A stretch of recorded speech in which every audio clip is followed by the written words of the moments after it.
Hola, ¿qué tal?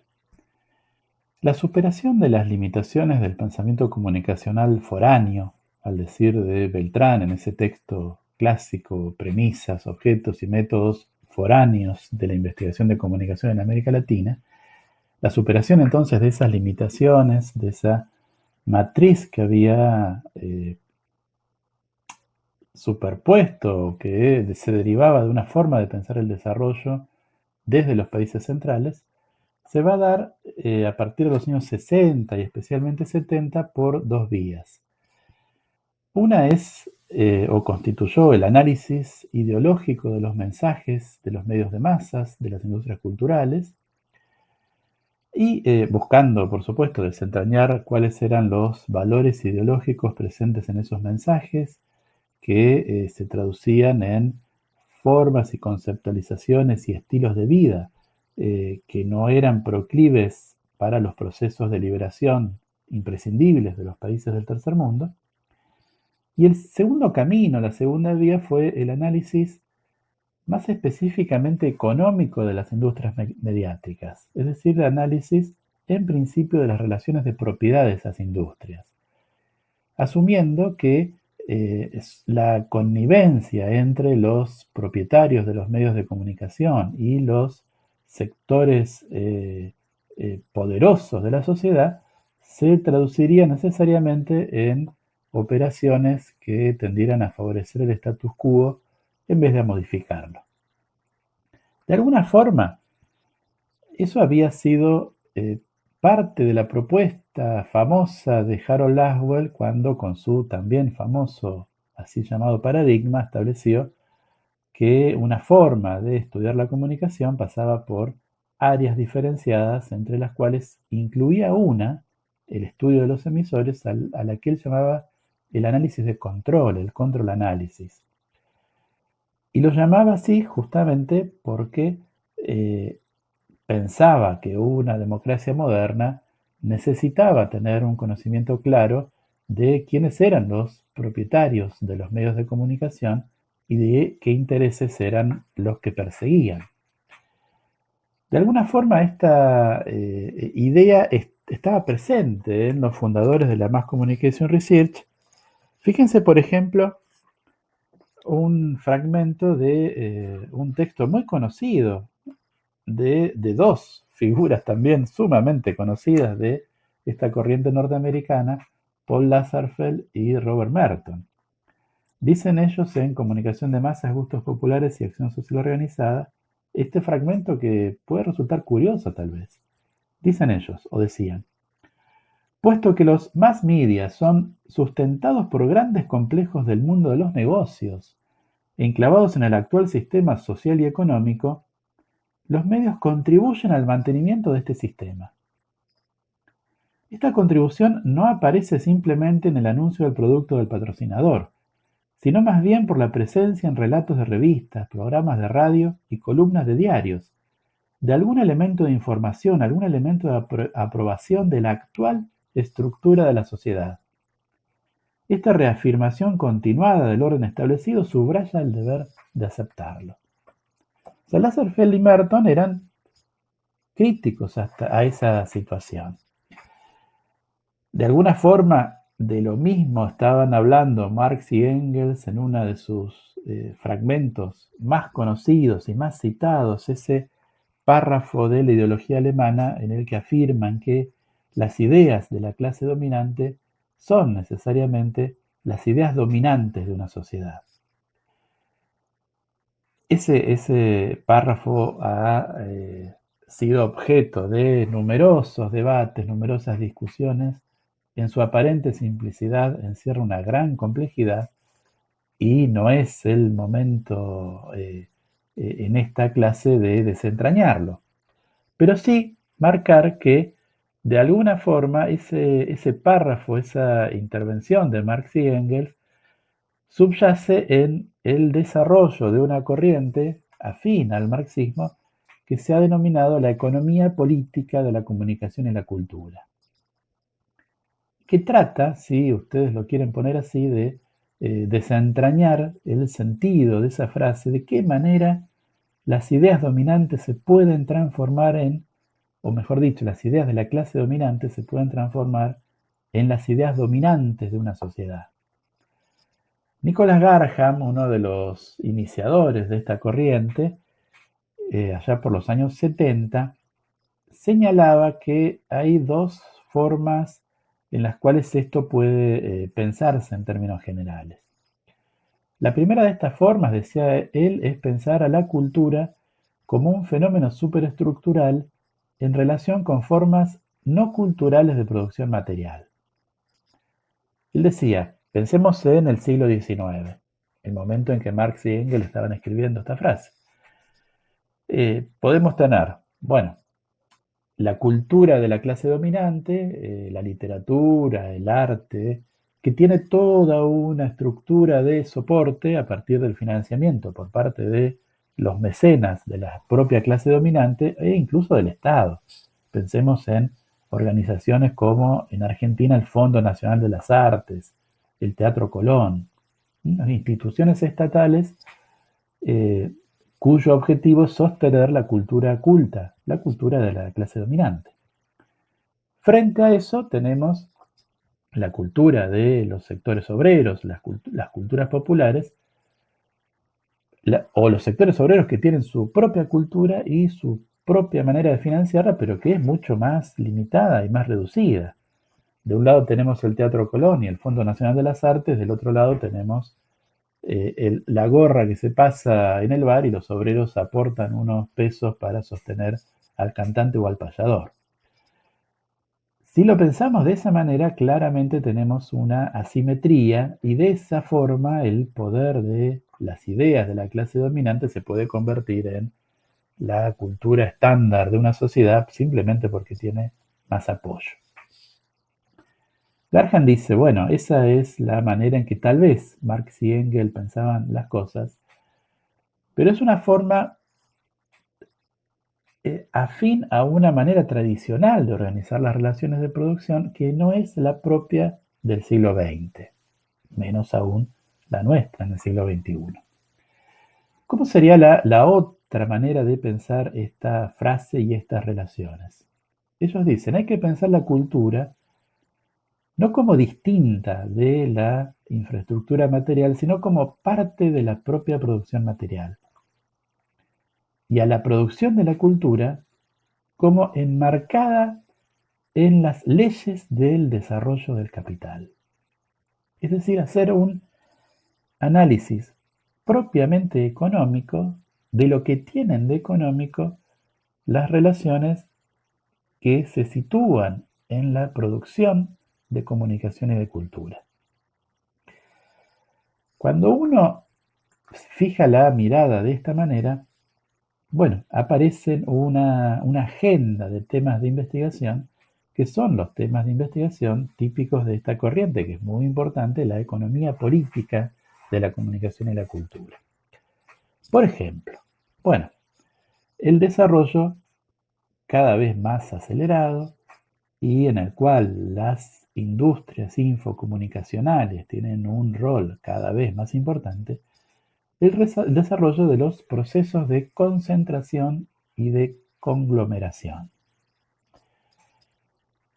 La concentración lo que supone es que dentro de los oferentes de un sector económico particular hay algunos actores que tienen el poder mayor. O sea, un sector económico muy concentrado es un sector en el cual hay pocos oferentes de ese bien o servicio.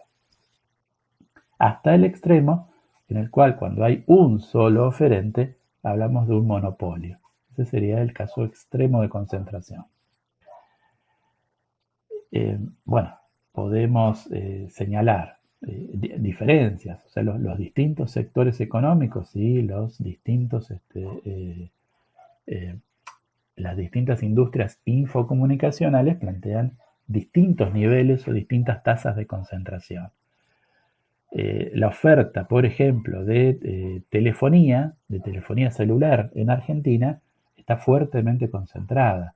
Hay 3 grandes empresas que ofrecen telefonía celular y después algunas pequeñas que tienen una franja muy, muy minoritaria. Ahí tenemos una tasa de concentración muy alta. En otro caso, la edición de libros tiene su tasa de concentración, pero hay muchas más editoriales y entonces es un mercado menos concentrado.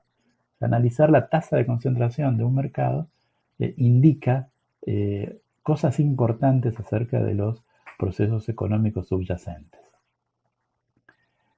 Ahora, una empresa puede crecer comprando otras empresas del mismo sector y entonces se va generando un proceso de concentración, o puede comprar empresas de otros sectores. Y entonces ahí lo que tenemos es un proceso de conglomeración, cuando se arman grupos empresarios que tienen diferentes negocios, pero que como unidades son cada vez más grandes.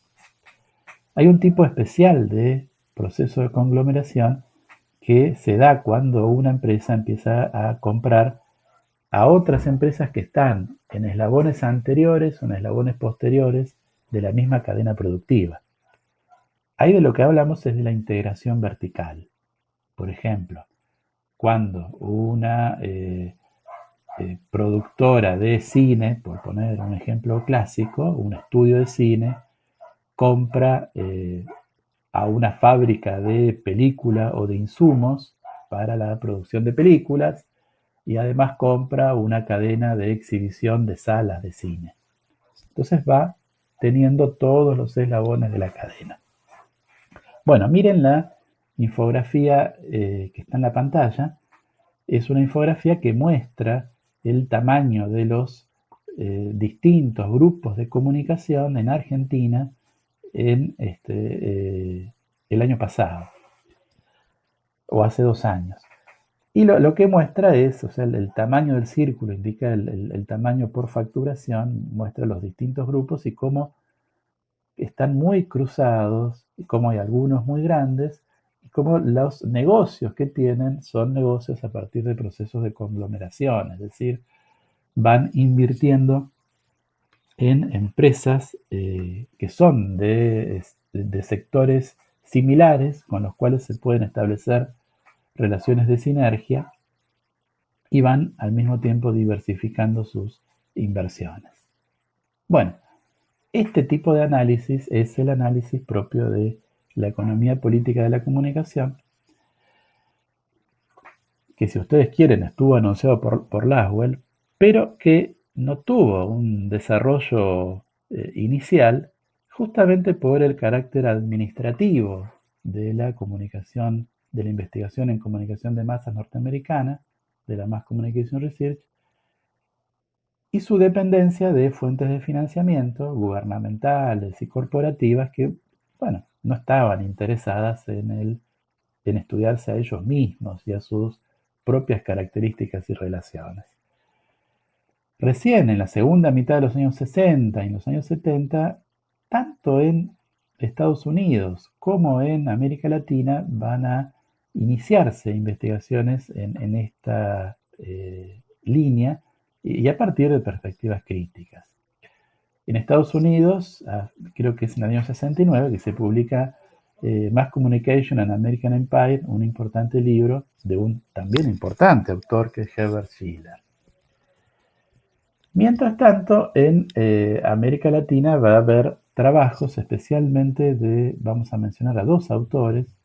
Uno es Armand Matelar, a quien ya encontramos haciendo aportes muy importantes en relación al estudio de los mensajes, de los valores ideológicos de los mensajes, y que también va a analizar cosas como los procesos de concentración de los medios chilenos, las características del sector de publicidad, las inversiones norteamericanas en Chile y en América Latina, e incluso la relación entre la televisión educativa y los intereses transnacionales, que va a ser el objetivo de su contribución al primer número de la importante revista Comunicación y Cultura. ¿Qué va a analizar Matelar en ese artículo, en ese trabajo? Bueno, va a analizar el desarrollo de Plaza Sésamo, un innovador programa de televisión educativo, pero que tenía asociado a su desarrollo los intereses de importantes fundaciones como la Fundación Rockefeller y del mismo gobierno de Estados Unidos.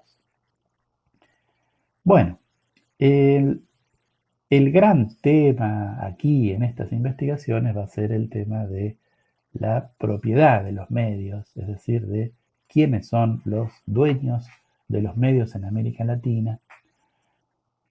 Asociado a esto, la relación entre los capitales locales de la región y las inversiones transnacionales, que en algunos sectores, como en el sector de la televisión, vamos a ver enseguida, eran enormes, eran muy, muy significativas, e incluso la misma distribución de medios de comunicación que directamente eran propiedad del gobierno de Estados Unidos, a partir de campañas de relaciones públicas o del desarrollo de estrategias que en muchos casos directamente se transformaban en instancias de conspiración contra gobiernos populares de la región.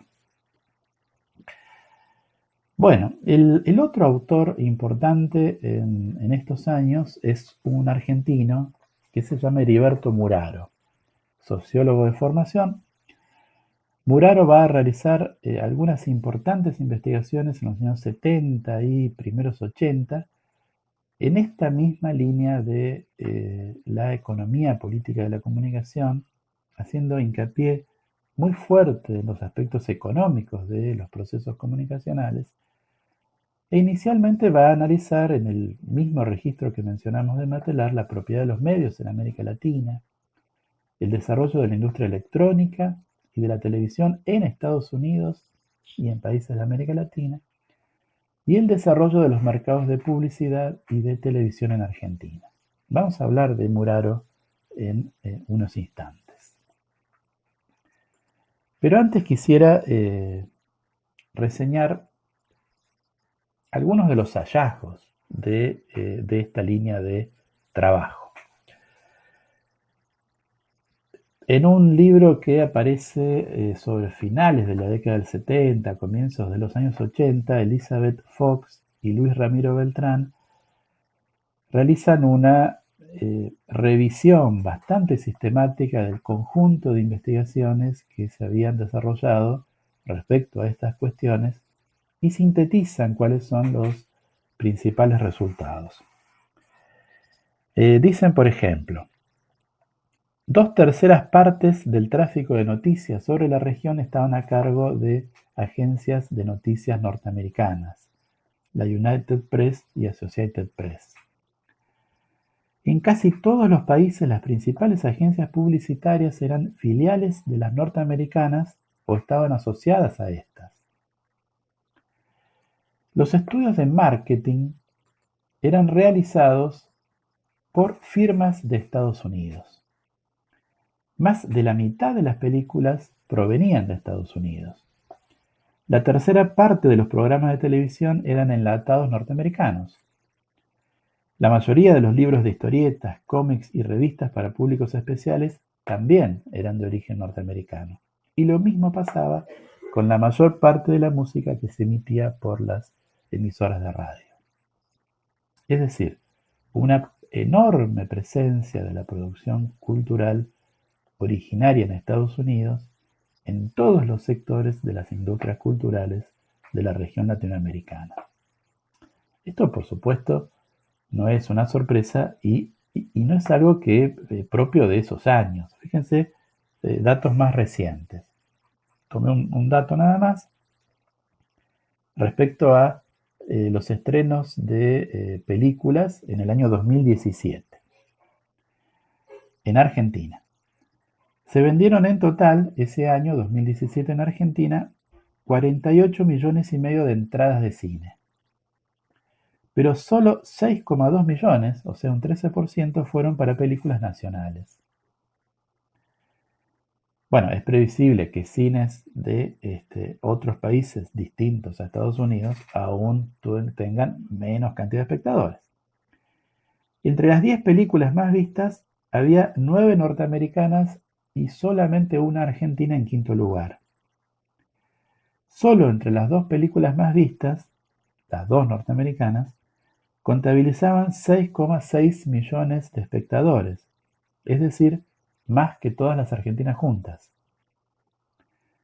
El total de espectadores de las películas norteamericanas entre las 25 películas más vistas fue de 27,4 millones, o sea, un 56% del total completo de espectadores de todas las películas de cine de ese año. Bien, entonces lo que tenemos es, lógicamente, una situación de enorme distribución de los contenidos de las industrias culturales norteamericanas en los distintos países de la región. Además, por esos años especialmente se daba la acción, como adelanté, de la Agencia de Información de Estados Unidos, que se involucraba directamente en campañas de relaciones públicas que estaban asociadas a el sostenimiento de los propios posicionamientos políticos e intereses estratégicos norteamericanos que muchas veces colisionaban directamente con los intereses de gobiernos electos democráticamente en la región. Señalan los mismos Fox y Beltrán. Entre recientes ejemplos de ello están La palmada en la frente, distribuido en Chile, una historieta creo que era, distribuida en Chile en la víspera de las últimas elecciones presidenciales y en la cual se describía la situación del país en el caso de que triunfara la Unidad Popular, como efectivamente sucedió, como una nación controlada por una enorme y arbitraria burocracia soviética. Y otro folleto se llamaba Desengaño, del cual se distribuyeron 147.000 ejemplares simultáneamente en 11 países de la región durante 1969. Este folleto describía la guerrilla urbana como una trampa y una solución falsa a los problemas sociales. Aunque fue distribuido anónimamente, después la Agencia de Información de Estados Unidos reconoció su autoría. Bien, entonces, lo que tenemos es la presencia enorme de la producción cultural de Estados Unidos en la región latinoamericana, en todas las industrias infocomunicacionales de la región, e incluso la presencia de contenidos creados directamente por el gobierno de Estados Unidos. En algunos casos esto llegaba a niveles alarmantes en términos de su magnitud. Acá tienen en la pantalla un gráfico también extraído del mismo libro de Fox y Beltrán, en el cual ellos muestran como ejemplo simplemente los canales de televisión que eran propiedad de la cadena de broadcasting norteamericana ABC a mediados de la década del 60. El canal 9 de Argentina, los canales 3 y 4 de Chile, 9 de Colombia, 7 de Costa Rica, 7 de Santo Domingo, 2 de Panamá, 4 de Venezuela, 7, 6 y 3 de Ecuador, 2 y 4 de El Salvador, 5 de Honduras, 2 de Antillas Holandesas, 12 de Uruguay, 3 de Guatemala, 4 de Venezuela. Es decir, un número importantísimo de canales de televisión eran directamente propiedad de una cadena norteamericana y esto se reproducía en las otras dos cadenas norteamericanas. En Argentina, por ejemplo, se licitaron 3 señales de televisión abierta, privadas, en los años 60 y fueron adjudicadas una a la ABC, otra a la NBC y otra a la CBS, las 3 cadenas norteamericanas, por supuesto asociados con capitales locales. Y justamente el caso de la televisión vamos a ver que es un caso particularmente ilustrativo respecto a los procesos de transnacionalización y de inversión directa de empresas extranjeras, norteamericanas fundamentalmente, en los sectores comunicacionales de la región. Ahora, Este mapeo de la cantidad de producción y de las relaciones de propiedad lleva a un tipo de conclusión que es la conclusión que vamos a poner más en discusión o que se va a poner más en discusión.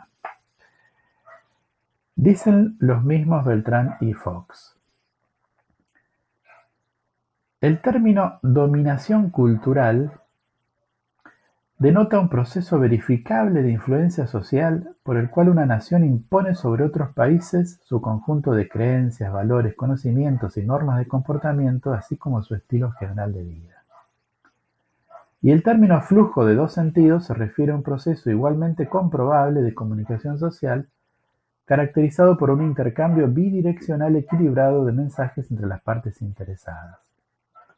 En el caso de América Latina, dicen estos autores, definidamente Estados Unidos ejerce una dominación cultural sobre América Latina. Y no existe un flujo de comunicación en dos sentidos entre Estados Unidos y América Latina, sino que se trata de uno claramente unidireccional. Entonces, este conjunto de datos en relación a los procesos de transnacionalización de las industrias comunicacionales, de inversiones directas y de flujo de contenidos, van a llevar a un convencimiento de otro tipo en un éxito ideológico por parte de las industrias comunicacionales foráneas o eh, colonialistas. Entonces, a esta forma de pensar se lo va a llamar penetración cultural o invasión cultural. Eh, a ver, fíjense, dice Muraro en un artículo publicado en la revista Crisis a comienzos de los años 70. La industria cultural es ante todo una industria y como tal no puede mantenerse apartada de las leyes del mercado. La unanimidad de los medios en contra de la liberación nacional se apoya en el hecho elemental de que estos son en general propiedad de quienes más interés tienen en evitarla. Esto de alguna forma era lo que se seguía de la teoría de la dependencia. En la crítica que hacía la teoría de la dependencia a las formas tradicionales de pensar la modernización, establecía que los países desarrollados o subdesarrollados, o como prefieren los autores de esta corriente, los países centrales y periféricos, van ocupando sus lugares de desarrollo y subdesarrollo de acuerdo a las relaciones sistémicas que se establecen entre unos y otros. Los países desarrollados tienen el lugar de lugares de producción de manufacturas, los países subdesarrollados les cabe el lugar de productores de materias primas. Y entonces la tasa diferencial de ganancia entre uno y otro tipo de producción va, en términos relativos al menos, empobreciendo sistemáticamente a los países más pobres y enriqueciendo sistemáticamente a los más ricos. Este tipo de relaciones de dependencia solo podían sostenerse, postulaba la teoría de la dependencia, a partir de que la estructura social interna de los países dominados posibilitara que las clases dominantes confluyeran en sus intereses con el sostenimiento de estas estructuras de dominación. O sea, las relaciones neocoloniales tenían aliados locales en las clases dominantes de los países de la región. Y esto es lo mismo que señala Muraro, o sea, el hecho de que los dueños de los medios de comunicación sean los que tienen interés en mantener el status quo, es lo que hace que sus contenidos tiendan a criticar y a oponerse a los procesos de cambio o de liberación. Esta forma de pensar adquiere un apoyo importante en un muy importante y trascendente e influyente libro del pedagogo Paulo Freire, que se llama Pedagogía del Oprimido. Freire fue un importantísimo educador, del cual luego tendremos oportunidad de decir algunas cosas más en otra clase. Pero en Pedagogía del Oprimido dedica un apartado específico a lo que llama invasión cultural, que la define como la penetración que hacen los invasores en el contexto cultural de los invadidos, imponiendo a estos su visión del mundo, en la medida misma en que frenan su creatividad, inhibiendo su expansión. La invasión cultural, seguía diciendo Freire, es una manifestación de la conquista y conduce a la inautenticidad de los invadidos, la que se manifiesta en que éstos ven su realidad con la óptica de los invasores y no con la suya propia.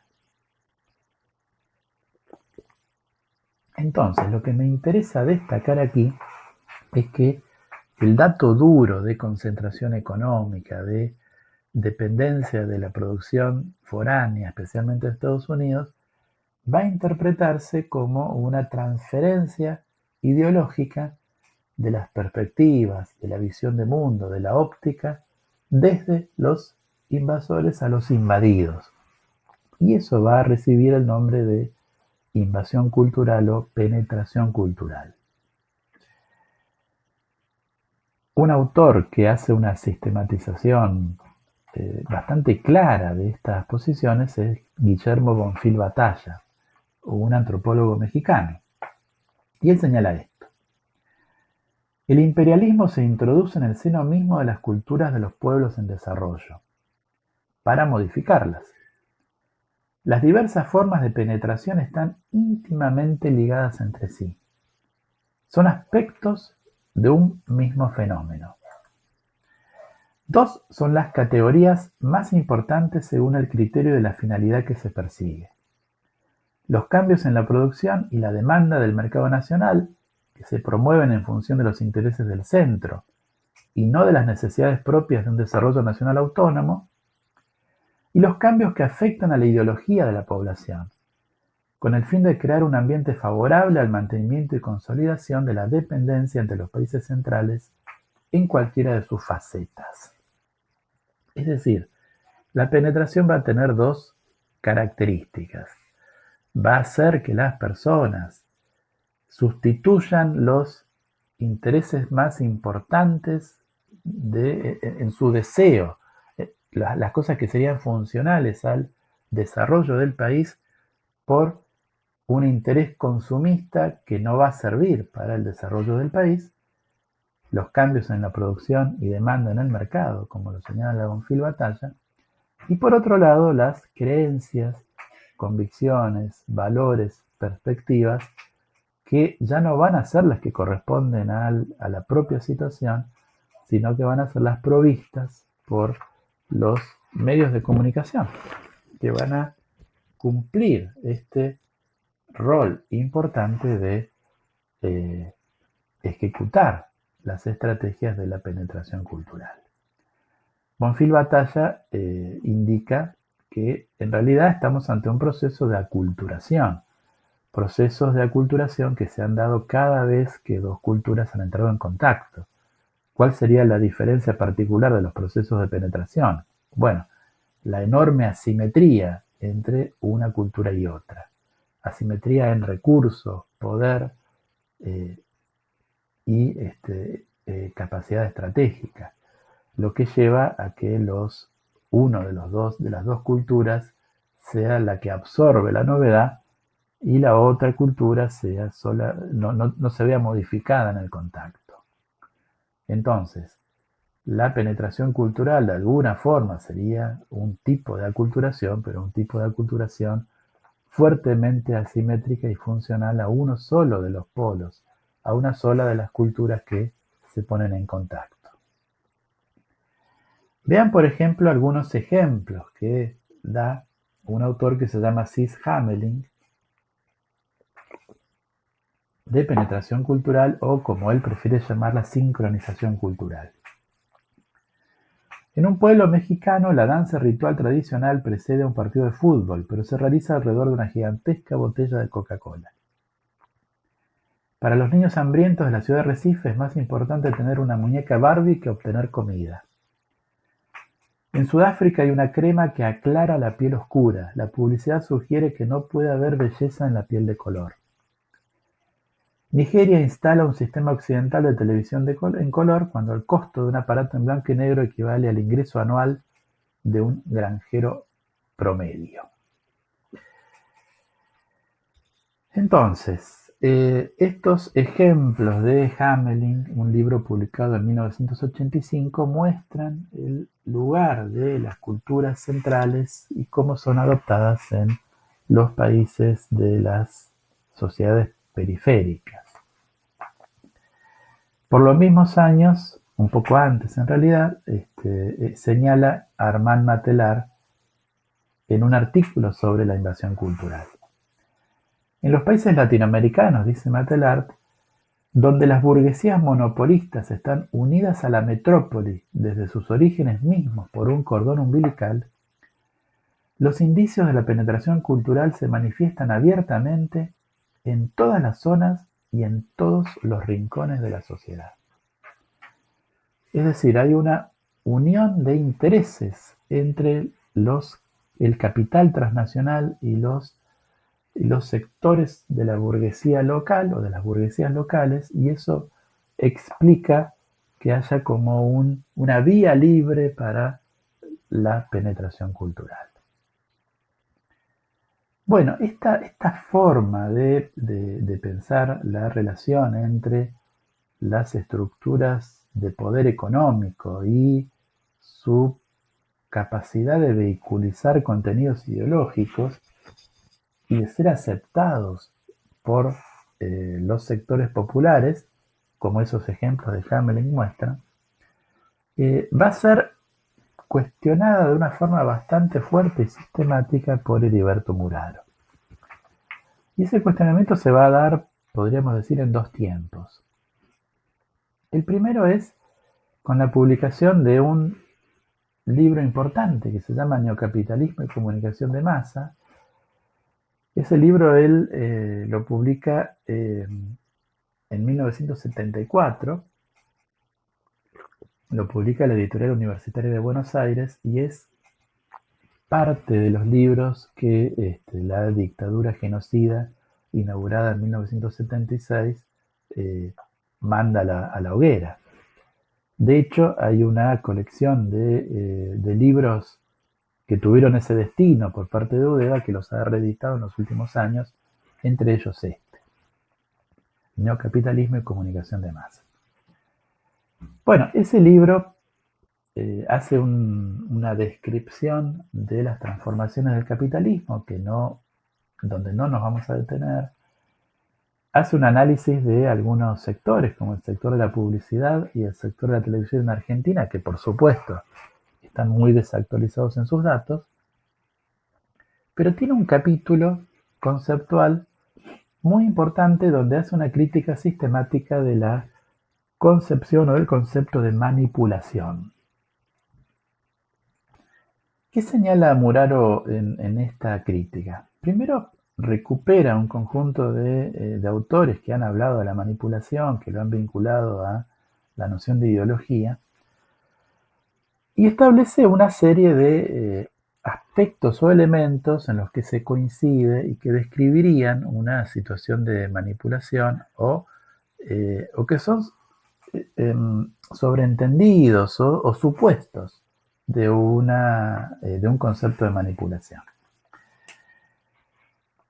Él dice, sintetizando, la manipulación supone 1. La existencia de un monopolio de comunicación.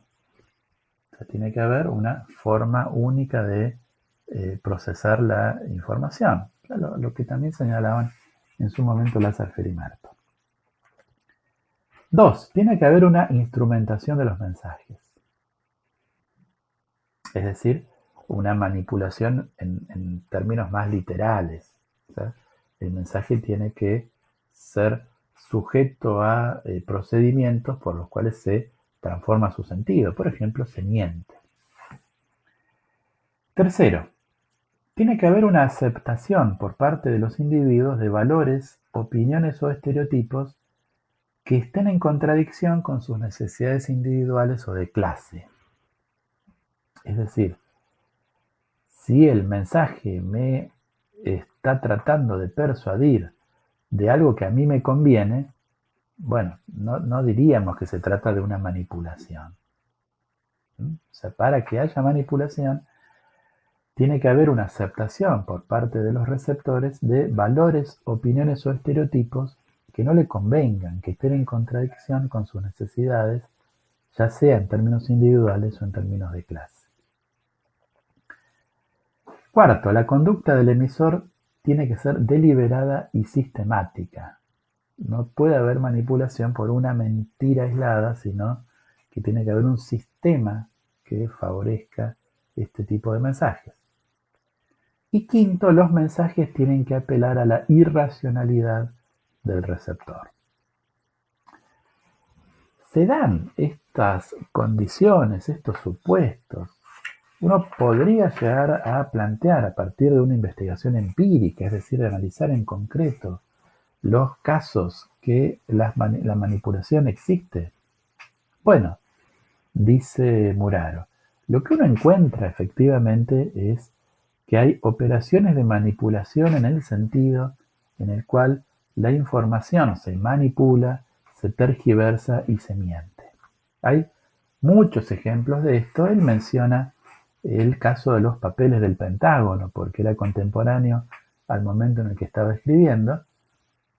Hay una película reciente de Post que trata sobre este caso y que es recomendable en ese sentido. Pero podríamos hablar de otros casos, de la manera en que se manipuló la información durante la invasión a Irak por parte del gobierno de Estados Unidos, de la forma en que se manipuló la información y las fake news durante la campaña electoral de Trump, etcétera, etcétera. Es decir, tenemos una larga lista en la cual ha habido formas sistemáticas de manipular la información y de mentir.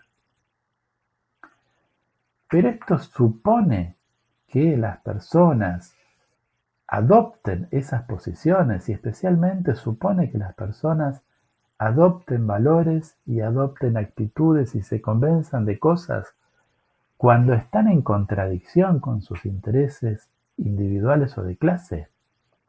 Bueno, dice él, esto no parece ser tan así. Y los argentinos, dice Muraro, tenemos un ejemplo en contrario, un ejemplo actual de contramanipulación. Dice Muraro, nosotros los argentinos tenemos una experiencia incontestable. Durante casi 18 años no existió en el país ningún medio importante que defendiera las posiciones políticas peronistas. Sin embargo, bastó que se llamara en el país a elecciones libres para que al terminar el periodo de la Revolución Argentina, ese movimiento político tuviera más de la mitad de los votos. Los 18 años anteriores no fueron solamente de carencia de propaganda a favor del peronismo. También lo fueron de desoír sistemáticamente todo lo dicho por los medios en contra de este. De hecho, el mismo Perón había reconocido este hecho. Dijo esta frase, ¿no? En el 55 teníamos todos los medios a favor y nos echaron. En el 73 teníamos todos los medios en contra y volvimos. Es decir, los medios no parece que fueran tan poderosos. No parece que fuera posible que los medios tuvieran la capacidad efectiva de manipular. ¿Qué hay que hacer entonces con la noción de manipulación? Hay que tirarla, hay que echarla por la borda.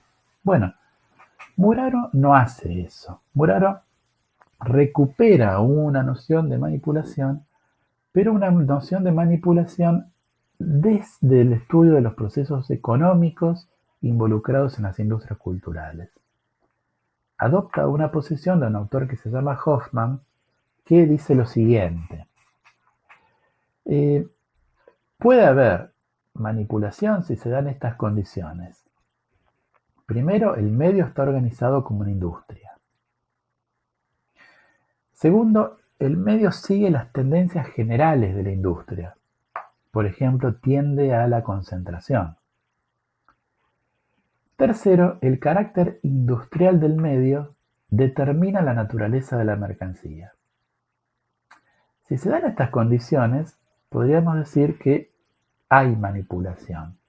Y Muraro señala, hay un tipo de manipulación porque los sectores populares, aun en el caso de que no se convenzan de ningún valor ideológico propuesto por los contenidos de los medios, aún así, comprando el diario, comprando la entrada al cine o convirtiéndose en audiencia de la televisión y entonces siendo parte de un número que se vende a los anunciantes, así el integrante del sector popular, el espectador, la audiencia, es manipulado en cuanto que contribuye al proceso económico de la industria cultural. Es decir, una noción de manipulación mínima, que sería inherente a la organización capitalista de los medios de comunicación. Pero ya estamos muy lejos de la noción de penetración cultural o de la noción de invasión cultural. Dije que Muraro realiza esta crítica en dos fases. Bueno, la segunda fase ya es un texto de los años 80, del momento de la transición a la democracia, que recoge una serie de escritos de él de años anteriores. El libro se llama Invasión Cultural, Economía y Comunicación. Y acá él realiza una crítica más sistemática o más abierta a la noción de invasión cultural.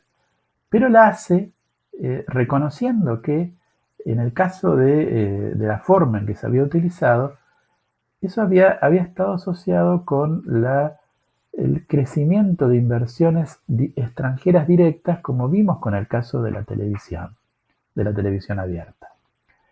Y que entonces parecía justificarse este tipo de descripción.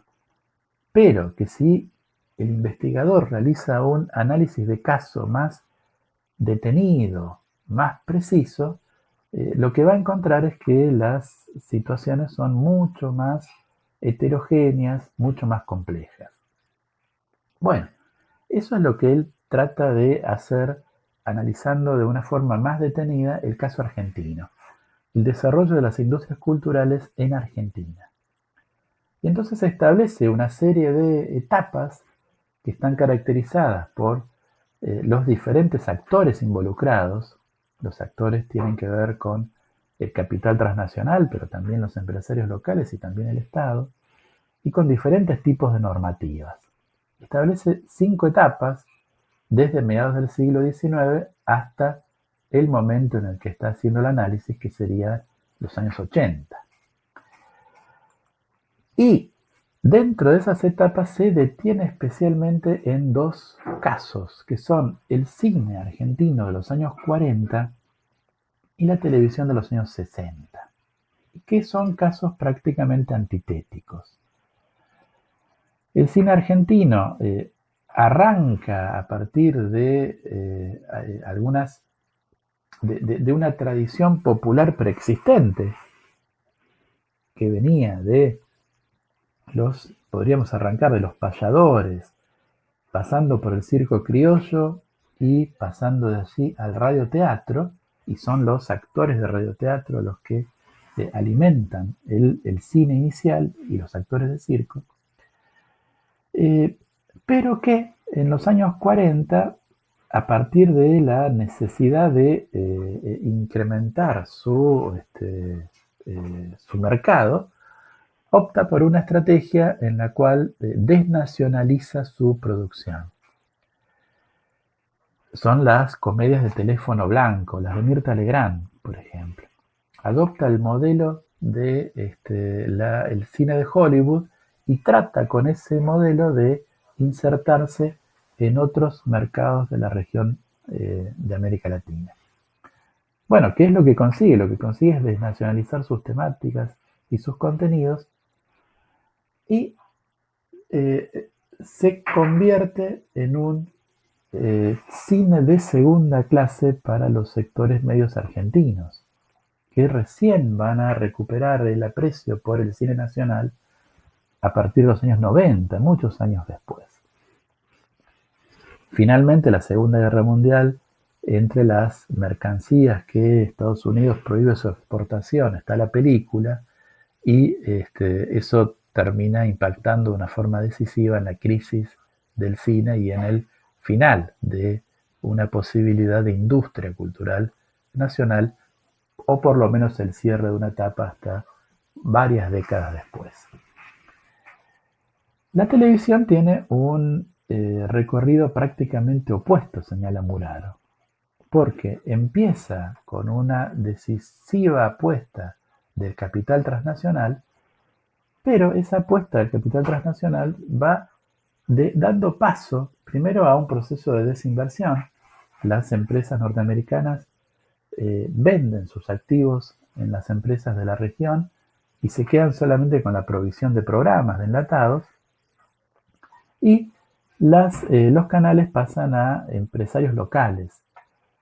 Los empresarios locales están interesados en tener más audiencias y para lograrlo acuden a actores y a géneros que ya eran conocidos por los públicos populares argentinos y empiezan a aparecer los cómicos, de los cuales, bueno, uno de los últimos que tenemos en esa trayectoria puede ser, no sé, Olmedo, Alberto Olmedo.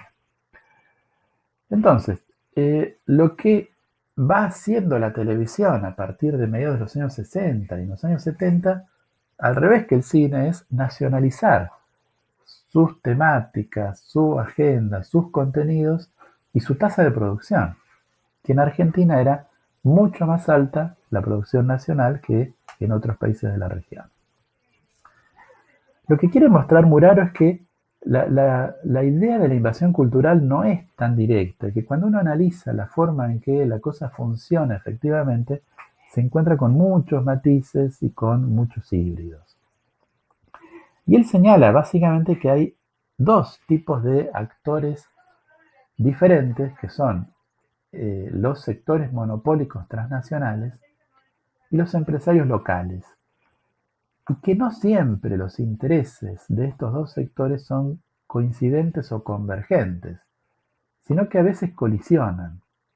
Y cuando los intereses colisionan, el empresariado local, no por una cuestión de convencimiento ideológico, sino por interés en la ganancia, termina convergiendo con los intereses culturales y hasta políticos de los sectores populares de la región.